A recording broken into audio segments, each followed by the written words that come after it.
नमस्कार दोस्तों, स्वागत है आप सभी का आपके अपने channel easy GST for you में।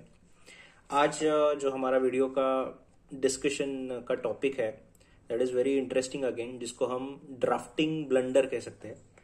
ड्राफ्टिंग ब्लंडर इसके लिए क्योंकि नोटिफिकेशन की एंट्री ड्राफ्ट इस तरीके से की है एग्जामिशन नोटिफिकेशन की कि उसमें there is a scope for interpretation, different interpretations, और उसके चलते जो बेनिफिट है वो किस तरीके से लिया जाए उस पर काफ़ी सारा डिस्कशन हो गया। उस पर सर्कुलर आया एंड नाउ हाई कोर्ट उस पर एडवांस रूलिंग आया, और ये सब होने के बाद हाई कोर्ट का डिसीजन कुछ अलग ही है।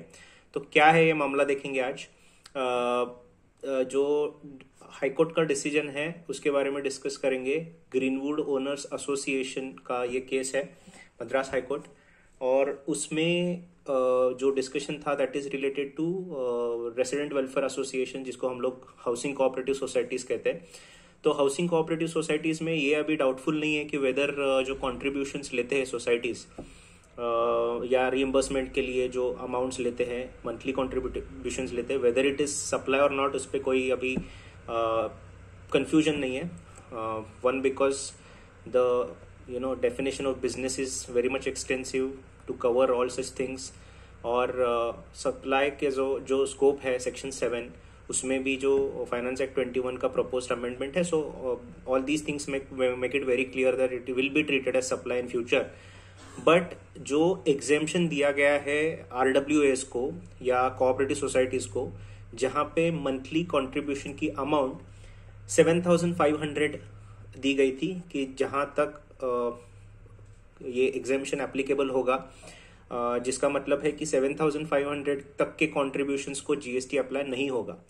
तो ये जो एंट्री है नोटिफिकेशन की, जो एंट्री नंबर 77 है, जो ये जिससे ये नोटिफिकेशन इफेक्ट होता है, उसमें ड्राफ्टिंग करते वक्त there are certain open ends because of which there is a confusion.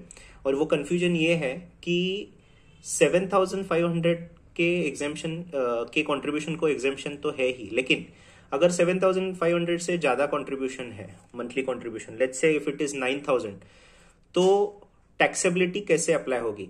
Whether it will be applicable on the entire 9,000 rupees और 9,000 minus the basic slab of 7,500, that was the question. अभी इस पे जो clarification revenue department की तरफ से आया था उसमें उन्होंने क्लियरली ये कहा था कि 9,000 माइनस 7,500 पे मतलब 1,500 पे टैक्स एप्लीकेबल नहीं होगा, and entirely on 9,000 it will become applicable. ये था clarification from the government side.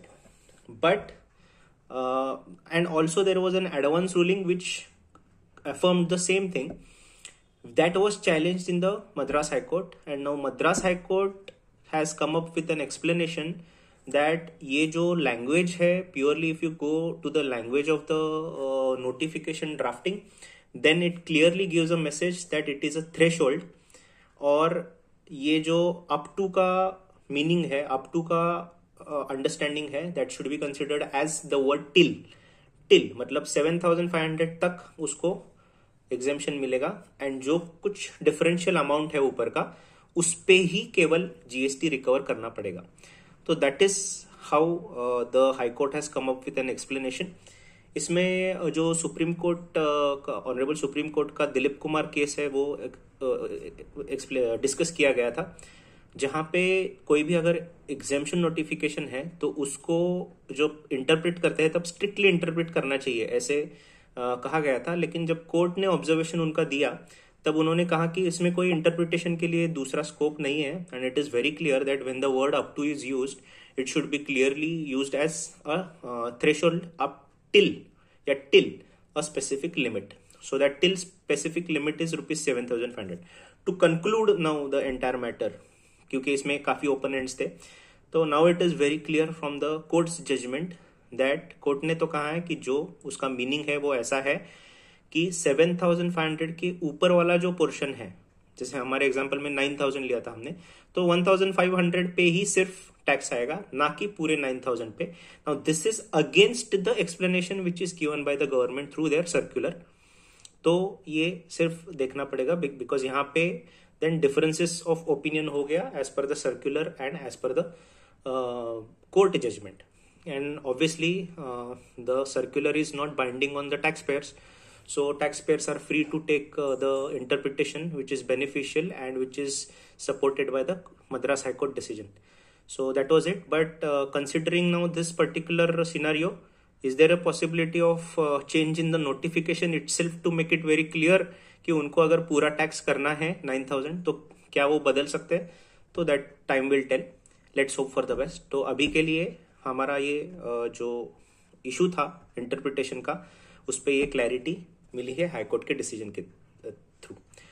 सो इस पे अगर आपके कुछ अलग विचार है, थॉट्स है, तो feel free to reply in the comment box and put your thoughts across. And thank you so much for watching this video. If you really like this video, please do hit the like button, and do not forget to subscribe to our channel Easy GST for you, and share this video with maximum with your friends. So thank you so much. Bye bye.